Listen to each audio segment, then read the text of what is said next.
Hello दोस्तों, नमस्कार। आज हम पढ़ने वाले हैं क्लास 12th का पॉलिटिकल साइंस आर्ट्स सब्जेक्ट के लिए, जो 2024 के लिए बहुत ही इम्पोर्टेंट है। आप इसे बार बार रिवीजन करिए, इससे क्वेश्चन आएंगे। तो हम देखते हैं क्लास 12th का पॉलिटी पहला चैप्टर है, यूनिट 1, एक दल के प्रभुत्व का दौर।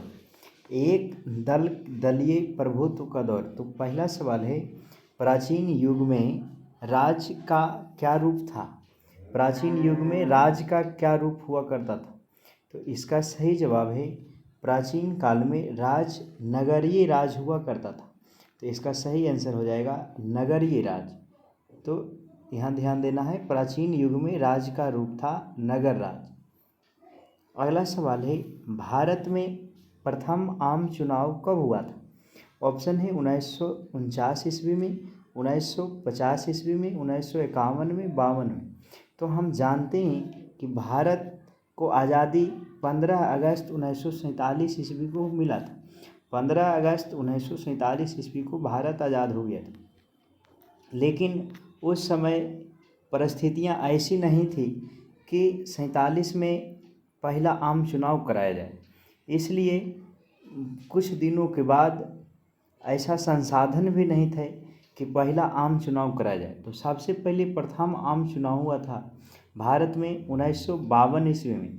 तो आपको ध्यान रखना है कि 1952 ईस्वी में भारत में प्रथम आम चुनाव हुआ था।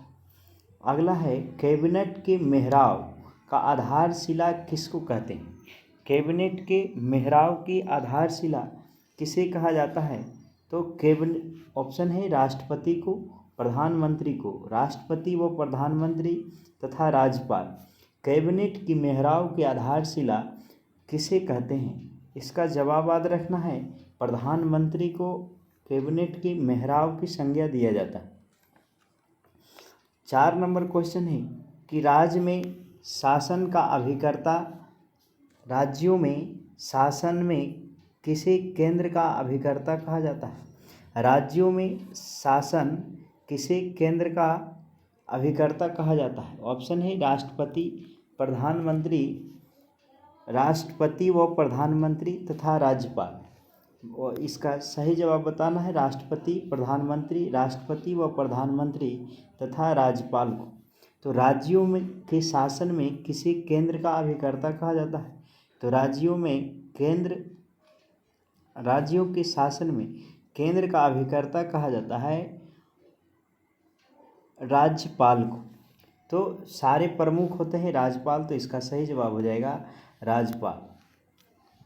अगला सवाल है, भारतीय संविधान को कब लागू किया गया था? भारत का संविधान कब लागू हुआ था? तो भारत का संविधान 26 जनवरी 1950 को लागू हुआ था। 26 जनवरी 1950 को लागू हो गया था, जबकि ध्यान रखना है कि भारत का संविधान लागू किया गया था 26 जनवरी 1950 ईस्वी को। अगला सवाल है, 1930 ईस्वी में गांधी जी ने किस आंदोलन का शुरुआत किया था? तो गांधी जी के द्वारा एक आंदोलन का शुरुआत किया गया था, उसका नाम है सविनय अवज्ञा आंदोलन। सविनय अवज्ञा आंदोलन गांधी जी के द्वारा 1930 ईस्वी में शुरुआत किया गया था। तो सविनय अवज्ञा आंदोलन का शुरुआत 1930 ईस्वी में किया गया था। छठा सवाल, अब 7वां देखेंगे कि भारत का प्रथम उपराष्ट्रपति कौन था? ऑप्शन है doctor S Radhakrishnan, doctor Zakir Hussain, doctor V V Giri, इनमें से कोई नहीं। तो ध्यान देना है, भारत का प्रथम उपराष्ट्रपति हुआ था डॉक्टर सर्वपल्ली राधाकृष्णन। डॉक्टर सर्वपल्ली राधाकृष्णन। शिक्षक दिवस इसी के जन्म दिवस पर मनाया जाता है, 5 सितंबर को शिक्षक दिवस भारत में। अगला सवाल है, भारत का प्रथम उपराष्ट्रपति हो जाएंगे डॉक्टर सर्वपल्ली राधाकृष्णन। अब इस बार ध्यान देना है, कि भारत में द्वितीय आम चुनाव कब हुआ था। ऑप्शन है 1952 में, 1955 में, 1957 में, 1960 में। तो 8 का सही जवाब हो जाएगा 1952 में प्रथम आम चुनाव हुआ था। तो 5 साल और जोड़ देंगे तो 1952, चूँकि आम चुनाव 5 साल के बाद होता है, तो 1952 के बाद हो जाएगा 1957 ईस्वी। 1957 ईस्वी में भारत में द्वितीय आम चुनाव हुआ था। उस समय कांग्रेस का प्रभुत्व चल रहा था दौर। भारतीय संविधान का निर्माण किसने किया था। ऑप्शन पूछे दिया है डॉक्टर अंबेडकर ने, डॉक्टर राजेंद्र प्रसाद ने, डॉक्टर सच्चिदानंद सिन्हा ने, संविधान सभा ने। तो भारतीय संविधान का निर्माण किया था डॉक्टर भीमराव अंबेडकर ने। इसका सही जवाब हो जाएगा डॉक्टर भीमराव अंबेडकर ने भारतीय संविधान का निर्माण किया था। आगे देखेंगे मुस्लिम लीग की स्थापना कब हुआ था। मुस्लिम लीग 1885 ईस्वी में कांग्रेस का स्थापना हुआ था। 1885 ईस्वी में कांग्रेस का स्थापना डॉक्टर ए.यू. होम के द्वारा किया गया था। और उस समय 2 पार्टियां थी, कांग्रेस और मुस्लिम लीग। लेकिन मुस्लिम लीग का स्थापना हुआ था 1906 ईस्वी में। तो इसका सही जवाब हो जाएगा 1906। मुस्लिम लीग की स्थापना कब हुआ था 1906 ईस्वी में। अगला सवाल है 1885 ईस्वी में किस राजनीतिक दल का स्थापना हुआ था। तो हमने बताया अभी 1885 ईस्वी में किस राजनीतिक दल का स्थापना हुआ था। तो 11 का सही जवाब हो जाएगा कांग्रेस। कांग्रेस का स्थापना 1885 ईस्वी में हुआ था। भारतीय राष्ट्रीय कांग्रेस, जिसका अध्यक्ष अभी इस वर्तमान समय में हेगड़े साहब। तो इसका हो जाएगा 1885 ईस्वी में भारतीय राष्ट्रीय कांग्रेस का स्थापना ए.यू. होम के द्वारा किया गया था। अगला सवाल है पहली लोकसभा में 552 सीट है, तो उसमें निर्वाचित सदस्यों की संख्या कितनी थी। 12 नंबर का जवाब बताना है। तो पहली लोकसभा में जो निर्वाचित सदस्य हुए थे उसकी संख्या थी 489। तो इसका सही जवाब हो जाएंगे 489। तो पहली लोकसभा में निर्वाचित सदस्यों की संख्या थी 489। अगला सवाल है भारतीय राष्ट्रीय कांग्रेस का स्थापना किस वर्ष हुआ था। तो भारतीय राष्ट्रीय कांग्रेस का स्थापना हुआ था 1885 ईस्वी में। 1885 ईस्वी में भारतीय राष्ट्रीय कांग्रेस का स्थापना हुआ था। अगला सवाल है ए.यू. होम के द्वारा, ए.यू. होम जो था वो एक अंग्रेज था, उन्होंने किस दल का स्थापना किया था। आपको ध्यान रखना है ये कांग्रेस पार्टी का स्थापना अंग्रेज़ों को हेल्प पहुंचाने के लिए ही किया गया था। तो वो एक अंग्रेज नामक व्यक्ति था जिसका नाम था ए.यू. होम। उन्होंने ये कांग्रेस पार्टी का स्थापना 1885 ईस्वी में किया था। तो ध्यान रखना है ए.यू. होम के द्वारा कांग्रेस पार्टी का स्थापना किया गया था। अगला सवाल है 15 में समाजवादी पार्टी का स्थापना किसके नेतृत्व में किया गया था। समाजवादी पार्टी का स्थापना किसके द्वारा किया गया था, ये जवाब बताना है। तो 15 नंबर का सही जवाब हो जाएगा समाजवादी पार्टी जयप्रकाश नारायण। जयप्रकाश नारायण ने संपूर्ण क्रांति का नारा दिया था, संपूर्ण क्रांति का आह्वान किया था जयप्रकाश नारायण ने। ये वही दौर था जब इंदिरा गांधी के खिलाफ इन्होंने पहली बार आवाज़ उठाया और देश की जनता एक रूप में लामबंद हो गई थी। तो इसका सही जवाब हो जाएगा समाजवादी पार्टी का स्थापना का नेतृत्व जयप्रकाश नारायण के द्वारा किया गया था। आगे ध्यान देंगे पंचशील समझौता। पंचशील समझौता किन 2 देशों के बीच हुआ था। तो पंचशील समझौता हुआ था भारत और चीन के बीच में। ये 5 मुद्दों पर ये समझौता किया गया था। तो भारत और चीन के बीच में पंचशील समझौता किया गया था। इस समझौता के तहत हम भारत और चीनी 2 भाई भाई के नारे दिए गए थे, लेकिन इस समझौता का खंडन कर दिया गया और चीन ने भारत पर हमला किया। तो ये पंचशील समझौता ख़त्म हो गया। इसमें 5 मुद्दों पर बात किया गया था। अगला सवाल है गुट निरपेक्ष आंदोलन एक अंतर्राष्ट्रीय संस्था है। गुट निरपेक्ष ये अंतर्राष्ट्रीय संस्था है, इसका स्थापना कब किया गया था? तो 17 का सही जवाब बताना है। गुटनिरपेक्ष आंदोलन एक अंतर्राष्ट्रीय संस्था है, इसका स्थापना कब हुआ था? तो ध्यान देना है, 17 का सही जवाब हो जाएगा 1961 ईस्वी में। 1961 ईस्वी में गुटनिरपेक्ष आंदोलन का स्थापना किया गया था, 1961 ईस्वी में।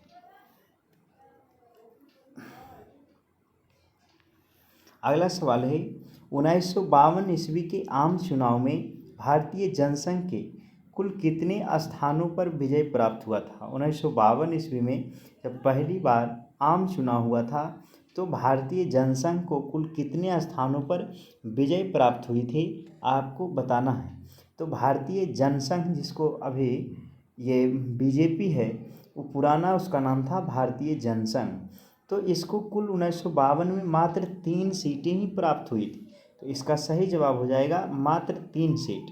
1952 के आम चुनाव में भारतीय जनसंघ के कुल कितने स्थानों पर विजय प्राप्त हुआ? तो 3 सीट पर, मात्र 3 सीट पर ही भारतीय जनसंघ सिमट गई, जो अभी बीजेपी सत्ता पार्टी में है और बहुमत की सरकार है। नरेंद्र मोदी जिसका प्रधानमंत्री है। आगे है, एक दलीय प्रभुत्व के संबंध में कौन सा सही है? एक दलीय प्रभुत्व के विकल्प के रूप में किसी मजबूत राजनीतिक दल का अभाव होता है। एक दलीय प्रभुत्व जब होता है तो विकल्प के रूप में कोई भी राजनीतिक दल का अभाव होता है। 19 का सही यही हो जाएगा कि विकल्प के रूप में और कोई दल नहीं बचता है, तो उसको क्या बोलते हैं? एक दलीय प्रभुत्व। एक दलीय प्रभुत्व माने एक दल का एक छत्र राज चलता है, एक क्षेत्र राज जिसको कहते हैं। तो विकल्प के रूप में किसी भी मजबूत राजनीतिक दल का अभाव होता है, कोई उसका सामना करने के लिए नहीं रह जाता है। जनमत की अज्ञानता के चलते एक दल का प्रभुत्व नहीं, जनमत नहीं होता है, ये भी गलत हो जाएगा। तो इसका सही जवाब हो जाएगा विकल्प के रूप में राजनीतिक दल का अभाव। आगे समझते हैं, 1959 ईस्वी में केरल में साम्यवादी सरकार के मुख्यमंत्री कौन था? 1959 ईस्वी में केरल में साम्यवादी सरकार आया था, उसका बताना है कि कौन सा मुख्यमंत्री था। तो ध्यान रखना है, उसका मुख्यमंत्री था नंबूद्रिपाद, EMS नंबूद्रिपाद। 1959 ईस्वी में केरल में साम्यवादी का नेता और ये मुख्यमंत्री बने थे SM नंबूद्रिपाद। अगला सवाल है, साम्यवादी दल का स्थापना किस वर्ष हुआ था? आपको बताना है साम्यवादी दल का स्थापना किस वर्ष हुआ था। तो 1924 ईस्वी में साम्यवादी दल का स्थापना किया गया था। साम्यवादी दल का स्थापना 1924 ईस्वी में किया गया था, इसका सही आंसर हो जाएगा 1924 ईस्वी में। अगला सवाल है, साम्यवादी दल का मुख्य उद्देश्य क्या रहा है? 22 का सही जवाब बताना है, साम्यवादी दल का मुख्य उद्देश्य क्या रहा है?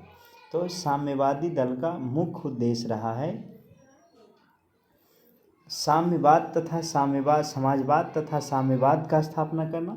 समाजवाद का अर्थ होता है सभी गरीब मजदूर, गरीब गुरबा सभी में एक समानता लाना। गरीब मजदूर किसानों का शोषण से मुक्ति, ये भी इसका उद्देश्य रहा है। पूंजीवादी की समाप्ति करना, साम्यवादी का मतलब होता है इसको ख़त्म करना। पूंजीवादी मतलब कोई किसी एक के पास सारी संपत्ति का इकट्ठा नहीं होना पूंजीवाद कहलाता है। तो इसको समाप्ति करना, यानी कि इसका सही जवाब हो जाएगा उपर्युक्त सभी साम्यवादी दल का मुख्य उद्देश्य। ऑब्जेक्टिव में आ सकता है, सब्जेक्टिव कि बताइए साम्यवादी दल का मुख्य उद्देश्य क्या रहा है। तो समाजवाद तथा साम्यवाद का स्थापना करना, गरीब मजदूरी किसानों से शोषण मुक्ति करना, पूंजीवाद की समाप्ति, उपर्युक्त सभी। अगला सवाल है 22 के बाद 23। अगला सवाल है, भारतीय जनसंघ का स्थापना का मुख्य उद्देश्य क्या था? तो जनसंघ का स्थापना का मुख्य उद्देश्य, जिसको जनता पार्टी कहते हैं, ये हिंदू को बढ़ावा देता है। ये कट्टर हिंदू को बढ़ावा देने वाली पार्टी है। तो ये हिंदू धर्म और संस्कृति का रक्षा करना हम इसका मुख्य उद्देश्य था कि हिंदू को, कट्टर हिंदू वाली पार्टी जो है ये भारतीय जनसंघ है। इसको बाद में इसका नाम बदल करके बीजेपी कर दिया गया, भारतीय जनता पार्टी। ये उद्योगों का विकास गलत हो जाएगा। अंग्रेजी शिक्षा का प्रचार बीजेपी करती है, ऐसा बात भी नहीं है। मजदूरों एवं किसानों के हितों की रक्षा करती है, ऐसा नहीं है। तो भारतीय जनसंघ का मुख्य उद्देश्य था हिंदू धर्म एवं संस्कृति की रक्षा करना। तो हिंदुओं का बहुत बड़ा पार्टी कौन है? ये बीजेपी, भारतीय जनता पार्टी। आगे समझते हैं 24 नंबर में, निम्नलिखित में से किस दल ने एक देश एक संस्कृति और एक राष्ट्र के विचार पर बल दिया? 24 नंबर, कौन सा ऐसा पार्टी था जिन्होंने एक देश एक संस्कृति और एक राष्ट्र के विचार पर बल दिया? तो ये पार्टी था कांग्रेस पार्टी। कांग्रेस पार्टी ने देश में, किस दल ने एक देश एक संस्कृति और एक राष्ट्र के विचार पर बल दिया? इसका सही जवाब हो जाएगा कांग्रेस पार्टी। तो कांग्रेस पार्टी ने एक राष्ट्र एक संस्कृति एक पर बल दिया, तो हो जाएगा कांग्रेस पार्टी। अगला सवाल है, स्वतंत्रता प्राप्ति के बाद भारत के सामने प्रमुख चुनौतियां क्या थी? तो क्या चुनौती थी? स्वतंत्रता प्राप्ति की तुरंत सामने कौन सी चुनौती थी? राष्ट्रीय एकता की चुनौती। क्या हम एक हो चुके थे जब हमें 15 अगस्त 1947 को आज़ादी मिली? तो ऐसा नहीं है कि हम सभी में एकजुटता उस समय नहीं थी। तो लोकतांत्रिक व्यवस्था का भी चुनौती था। हम मेरा सारे भारत वाले को सारा लोग मजाक उड़ा रहे थे कि अभी नया नया आज़ाद हुआ है, क्या कोई ये लोकतंत्र को अपना पाएगा? गरीबी एवं बेरोजगारी, भारत जैसे अभी नया नवयुवक आज़ाद हुआ था, तो उस समय भारत के पास गरीबी और बेरोजगारी जैसी एक बहुत बड़ी समस्या थी। तो ये तीनों के तीनों भारत के पास बेरोजगारी था, राष्ट्रीय एकता की चुनौती थी। हमारे सरदार वल्लभ भाई पटेल ने बहुत सारे ऐसे रजवाड़ा था जो भारत में एकता को नहीं स्वीकार कर रहा था, तो उसे एकता करने में बहुत योगदान दिया। लोकतांत्रिक व्यवस्था का स्थापना करने की चुनौती भी थी, गरीबी और बेरोजगारी की भी चुनौती थी भारत में। तो इसका सही जवाब हो जाएगा उपयुक्त सभी। कांग्रेस के विभाजन का प्रमुख कारण क्या रहा? क्या था? कांग्रेस में दो बल बन गया, गरम दल नरम दल। इसके पहले भी और इसके बाद भी ये संपूर्ण का जयप्रकाश नारायण के नेतृत्व में पहले उसी पार्टी में थे, तो बाद में फिर उससे अलग हो गए। तो इसका जवाब बताना है कि लॉर्ड कर्जन का प्रतिक्रियावादी शासन, कर्जन के द्वारा धार्मिक पुनरुत्थान, लाल बाल पाल के भी उग्र विचार के कारण, इस उपयुक्त सभी। तो इसका सही जवाब हो जाएगा कांग्रेस के विभाजन का प्रमुख कारण रहा था ये तीनों। अगला समझेंगे, कांग्रेस के प्रभुत्व काल कब से कब तक माना जाता है?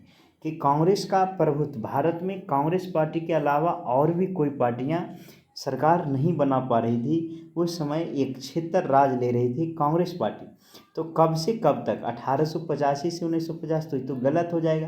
तो इसका तो चुनाव ही नहीं हुआ था 1885 ईस्वी में, तो ये तो ऐसा ही गलत है। 1952 से 67 तक क्या ये हो सकता है? हाँ, हो सकता है। जब 52 में चुनाव हुआ था तो उस समय कांग्रेस पार्टी सरकार में आई थी, और 67 तक लगभग तीन कार्यकाल तक इसका एकदम प्रभुत्व था। इसके अलावा और भी कोई पार्टी दूर दूर तक नज़र नहीं आ रही थी। तो 52 से 67 तक कांग्रेस के प्रभुत्व का दौर माना जाता है। अगला सवाल है, औपनिवेशिक शासन से मुक्त हुए बहुत से देशों में अलोकतांत्रिक शासन अपनाने के पीछे और क्या कारण थे? औपनिवेशिक शासन से मुक्त हुए बहुत से देशों में अलोकतांत्रिक शासन अपनाने के पीछे मुख्य कारण क्या थे? देश में मतभेद एवं संघर्ष को बढ़ावा मिलेगा, क्षेत्रीय असंतुलन को बढ़ावा मिला, एक दल का प्रभुत्व बढ़ेगा। तो 28 का सही जवाब हो जाएगा देश में मतभेद एवं संघर्ष को बढ़ावा मिलेगा। अगला सवाल है, भारतीय निर्वाचन आयोग मतलब चुनाव आयोग का स्थापना किस वर्ष किया गया था?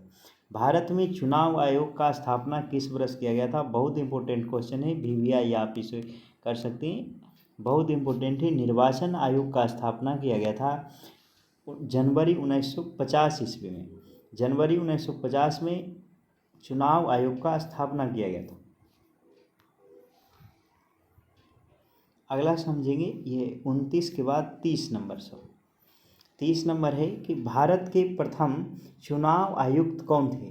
भारत के प्रथम चुनाव आयुक्त ऑप्शन है कुमार मंगलम, सुकुमार सेन, सच्चिदानंद सिन्हा और टी.एन. शेषन। नहीं, ये टी.एन. शेषन वगैरह ये नहीं थे। सच्चिदानंद सिन्हा भारत के संविधान सभा में बुजुर्ग व्यक्ति थे, तो इन्हें अस्थाई अध्यक्ष बनाया गया था। अगर कहेगा संविधान सभा का अस्थाई अध्यक्ष बताइए तो आप कह सकते हैं सच्चिदानंद सिन्हा, लेकिन अस्थाई कहेगा तो अस्थाई में हो जाएंगे डॉक्टर राजेंद्र प्रसाद। तो डॉक्टर राजेंद्र प्रसाद हो जाएंगे। तो लेकिन भारत के प्रथम चुनाव आयुक्त कौन था, चुनाव कराने वाले चुनाव आयुक्त कौन थे, तो इसका सही जवाब हो जाएगा सुकुमार सेन। सुकुमार भारत के प्रथम चुनाव आयुक्त। अगला सवाल है भारतीय निर्वाचन आयोग के मुख्य कार्य निम्नलिखित में से कौन सा है। क्या चुनाव आयुक्त का मुख्य कार्य क्या हो जाएगा, स्वतंत्र एवं निष्पक्ष चुनाव कराना, बिल्कुल सही है। चुनाव आयोग का काम है कि अपना स्वतंत्र रूप से चुनाव कराए, निष्पक्ष माने कोई बेईमानी नहीं होना चाहिए। मंत्री परिषद का गठन करना, क्या ये हो जाएगा, मंत्री परिषद का गठन ये सब नहीं काम है चुनाव आयुक्त का। ये संसद वगैरह, संसद का कार्यकाल तय करना नहीं, ये राष्ट्रपति वगैरह करते हैं। लोकसभा का भंग करना नहीं, ये लोकसभा का स्पीकर करता है। तो भारतीय निर्वाचन आयोग का मुख्य कार्य कौन सा है, स्वतंत्र एवं निष्पक्ष रूप से चुनाव कराना, इसका सही जवाब हो जाएगा। अगला सवाल है भारत के राष्ट्रपति की स्थिति तुलनात्मक दृष्टि से किसके समान होता है। भारत के राष्ट्रपति की स्थिति तुलनात्मक दृष्टि से किसके समान होता है। पहला ऑप्शन है अमेरिकी राष्ट्रपति, अमेरिका के राष्ट्रपति के समान होता है। कनाडा के गवर्नर जनरल, ब्रिटिश की महारानी, पूर्व सोवियत संघ के राष्ट्रपति। तो इसका 32 का सही जवाब बताना है। तो हमारा जो संविधान है वो इंग्लैंड के तर्ज पर लिया गया है, तो इसका सही जवाब हो जाएगा ब्रिटिश की महारानी के तहत होता है। तो 32 का सही जवाब हो जाएगा ब्रिटिश महारानी। अगला सवाल है ऑन लिबर्टी शीर्षक पुस्तक के लेखक कौन है।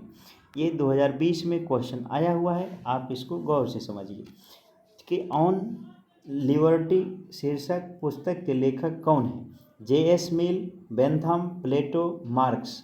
तो 33 का सही जवाब हो जाएगा जे.एस. मिल। जे.एस. मिल के द्वारा ऑन लिबर्टी नामक पुस्तक को लिखा गया था। इसका सही जवाब हो जाएगा जे.एस. मिल। अगला है निम्नलिखित में से कौन सा एक राज्य तत्व नहीं है। कौन सा एक राज्य का तत्व नहीं है, 34 का सही जवाब बताना है। ऑप्शन है भूभाग, जनसंख्या, संप्रभुता और राजनीतिक दल। भूभाग, जनसंख्या, संप्रभुता और राजनीतिक दल। तो एक राज्य का तत्व नहीं हो सकता है, तो राज्य का तत्व होता है भूभाग, जनसंख्या, वहाँ की संप्रभुता, सॉवरेनिटी। तो 34 का सही आंसर हो जाएगा राजनीतिक दल। राजनीतिक दल एक राज्य का तत्व नहीं होता है। अगला सवाल है भारत के पहला कानून मंत्री कौन थे। कानून मंत्री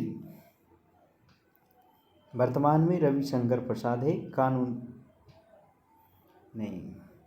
वर्तमान में भारत का कानून मंत्री रविशंकर प्रसाद है। तो यहाँ से हो जाएगा कानून मंत्री कौन हो जाएंगे, जवाहरलाल नेहरू, अंबेडकर, इंदिरा गांधी, सरदार पटेल। तो भारत का पहला कानून मंत्री जो था 35 का अंबेडकर साहब को बनाया गया था, भीमराव अंबेडकर को भारत का पहला कानून मंत्री। अगला सवाल है 1977 में भारतीय जनसंघ का विलय किस पार्टी में हो गया था। तो आपको इस बात का ध्यान रखना है कि भारतीय जनता पार्टी, समाजवादी पार्टी, साम्यवादी पार्टी, कांग्रेस पार्टी। तो भारतीय जनसंघ पार्टी जो था उस 77 में उसको मिला दिया गया। किस पार्टी में उसका विलय हो गया, तो 36 का सही जवाब हो जाएगा जनता पार्टी में। जनता पार्टी में भारतीय जनसंघ को मिला दिया गया। ये हिंदुओं की पार्टी है, ये ध्यान रखना, हिंदुओं की, कट्टर हिंदुओं की रक्षा करता है। अगला सवाल है राम मनोहर लोहिया के नेतृत्व में किस पार्टी का गठन किया गया था। राम मनोहर लोहिया के नेतृत्व में किस पार्टी को बनाया गया था। तो 37 का सही जवाब हो जाएगा, 37 का सही आंसर हो जाएगा राम मनोहर प्रजा सोशलिस्ट पार्टी। संयुक्त समाजवादी पार्टी, जनता पार्टी, समाजवादी पार्टी। तो राम मनोहर लोहिया के नेतृत्व में यह संयुक्त समाजवादी पार्टी का स्थापना किया गया था। अगला सवाल है,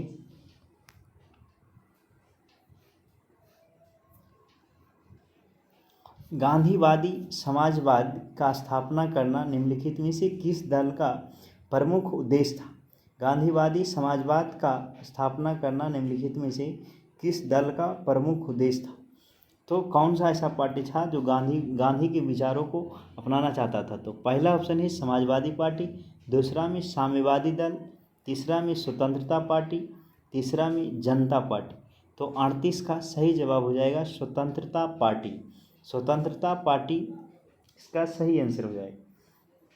अगला सवाल है, स्वतंत्र भारत के प्रथम सरकार में गृह मंत्री कौन था? स्वतंत्र भारत की सरकार में प्रथम गृह मंत्री बताना है, गृह मंत्री कौन था? तो ऑप्शन है जगजीवन राम, सरदार वल्लभ भाई पटेल, चक्रवर्ती राजगोपालचारी, डॉक्टर श्यामा प्रसाद मुखर्जी। तो 39 का सही जवाब हो जाएगा सरदार वल्लभ भाई पटेल को गृह मंत्री बनाया गया था। गृह मंत्री, अभी गृह मंत्री जो है अमित शाह है, वर्तमान में गृह मंत्री को ध्यान रखना है अमित शाह, मोटा भाई। अगला सवाल है, स्वतंत्रता के बाद अलग अलग रियासतों को भारतीय संघ में जोड़ने में किस भारतीय नेता का प्रमुख योगदान रहा था? तो स्वतंत्रता की प्राप्ति हुआ तो भारत में लगभग 450 के आसपास छोटे बड़े रियासत मिलाकर के हुआ करते थे जो भारत में विलय करना नहीं चाहते थे। लेकिन हमारे देश का एक महान नेता जिसे सरदार वल्लभ भाई पटेल को लौह पुरुष के नाम से जानते हैं, उन्होंने इस कार्य का जिम्मा लिया और सभी छोटे बड़े रियासतों को भारत में मिला लिया। इसमें बहुत सारे मकसद करना पड़ा। 3 को छोड़ा करके जूनागढ़, हैदराबाद और जम्मू कश्मीर, ये 3 पार्टी को छोड़ करके बाकी सब आसानी से शामिल हो गया। लेकिन ये तीनों पार्टियों को अलग से इसको पढ़ना पड़ता है, बहुत इम्पोर्टेंट होता है। तो लेकिन अंततः सभी पार्टी को भारत में मिला लिया गया। तो सरदार वल्लभ भाई पटेल का जन्म हुआ था 31 अक्टूबर को, याद रखना है 31 अक्टूबर को। इनका सबसे बड़ा मूर्ति गुजरात के केवड़िया नामक ज़िला में स्थित है, जो सबसे ऊंचा मूर्ति है। तो सरदार वल्लभ भाई पटेल को इसका योगदान रहा था कि पूरे देश के छोटे बड़े रियासतों को भारत में विलय करने का इसका योगदान रहा था। अगला सवाल है, 1951 ईस्वी में कृपलानी कांग्रेस से अलग होकर के किस पार्टी का स्थापना किया? 1951 ईस्वी में आचार्य कृपलानी कांग्रेस से अलग होकर के किस पार्टी का स्थापना किया था? ऑप्शन है समाजवादी पार्टी, किसान मजदूर पार्टी, प्रजा सोशलिस्ट पार्टी। तो 41 का सही जवाब हो जाएगा किसान मजदूर प्रजा पार्टी। किसान मजदूर प्रजा पार्टी का स्थापना किया था 1951 ईस्वी में। आचार्य कृपलानी ने कांग्रेस से अलग हो गए थे 51 में और अपना एक नया पार्टी बनाया, किसान मजदूर पार्टी, जबकि चुनाव पहला बार हुआ था 1952 ईस्वी में। अगला ध्यान देंगे कि संस्थागत क्रांतिकारी दल किस देश के राजनीतिक दल है? भारत, संयुक्त राज्य अमेरिका, चीन, मैक्सिको।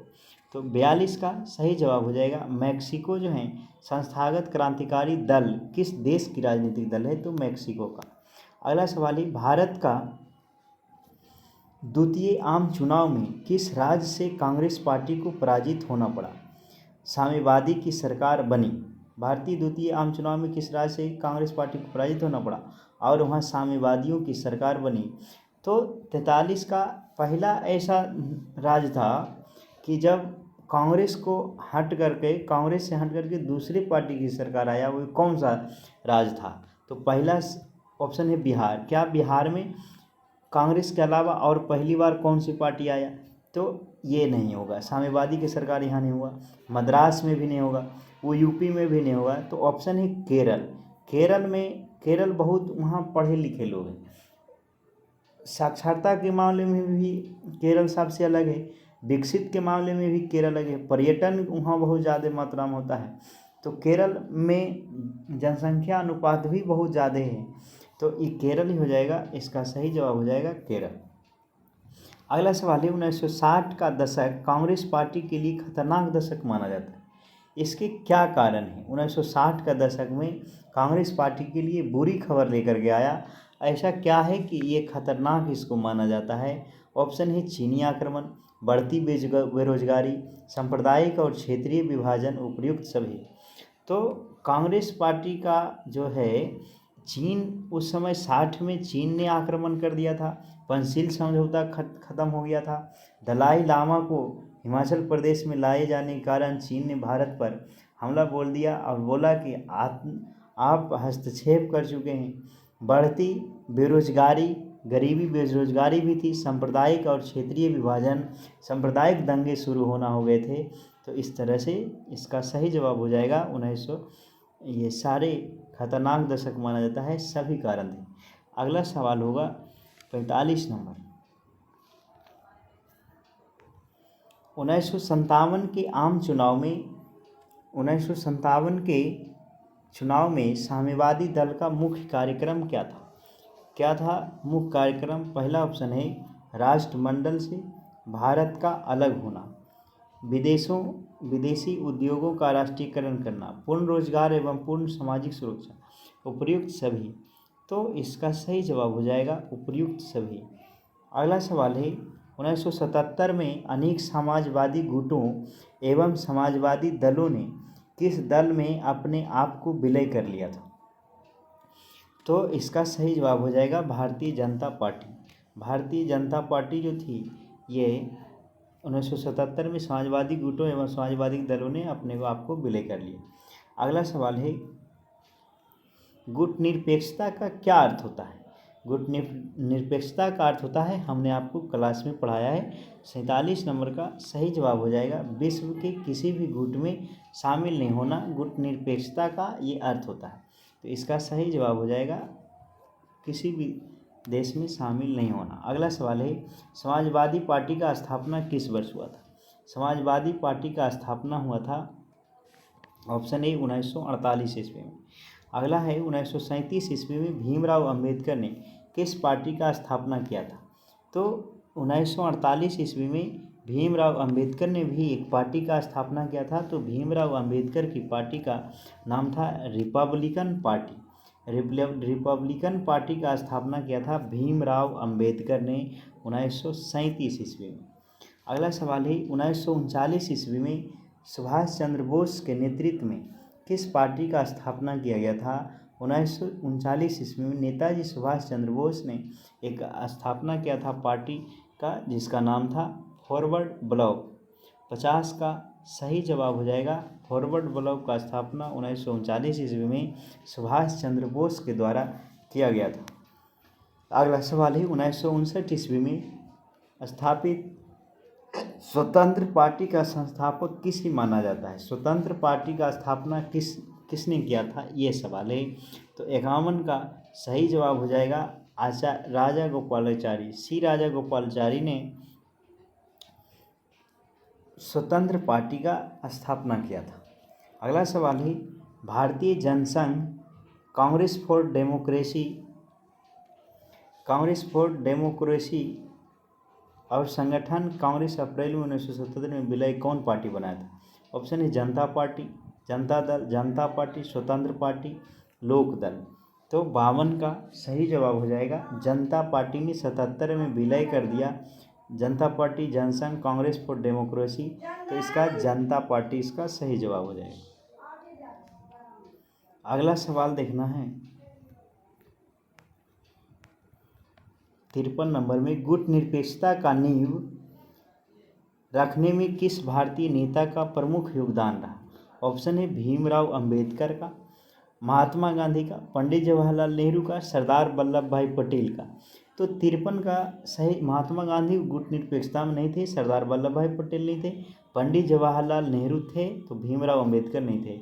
इसका सही जवाब हो जाएगा पंडित जवाहरलाल नेहरू। अगला सवाल है गैर कांग्रेसवाद का नारा किसने दिया था? गैर कांग्रेसवाद का नारा देने वाले कौन थे? तो इसका सही जवाब हो जाएगा 54 का जयप्रकाश नारायण ने गैर कांग्रेसवाद का नारा दिया था, तो इसका सही आंसर हो जाएगा गैर कांग्रेसवाद। अगला सवाल है, भारतीय कम्युनिस्ट पार्टी किस 2 वर्ष में विरोधी दलों में बंट गई थी? भारतीय कम्युनिस्ट पार्टी किस वर्ष 2 विरोधी दलों में बंट गया था?